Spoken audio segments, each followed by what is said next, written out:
রুখে দিয়ে ড্রেজার নিশ্চিত করে বাঁচার অধিকার এই স্লোগানে কুমিল্লার মুরাদনগরে ৩ ফসলি কৃষি জমি রক্ষায় ভ্রাম্যমাণ আদালত পরিচালনা করছেন উপজেলা সহকারী কমিশনার সাকিব হাসান খান। পূর্বধৈর পূর্ব ও পশ্চিম ইউনিয়নে অভিযান চালিয়ে অবৈধভাবে মাটি উত্তোলনের দায়ে 4টি ড্রেজার মেশিন ধ্বংস, ৩,০০০ ফুট পাইপ অপসারণ ও 2টি ব্যাটারি জব্দ করা হয়।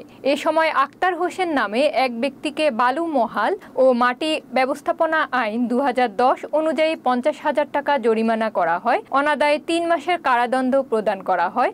অভিযানে বঙ্গারা বাজার থানা পুলিশের সহযোগিতা ছিল। উপজেলা সহকারী কমিশনার সাকিব হাসান খান বলেন, কৃষি জমি রক্ষায় অবৈধ মাটি কাটা ও বালু উত্তোলনের বিরুদ্ধে নিয়মিত অভিযান চালানো হবে। ড্রেজার, পাইপ ও ব্যাটারি জব্দের পাশাপাশি জেল ও জরিমানার আওতায় আনা হচ্ছে অভিযুক্তদের।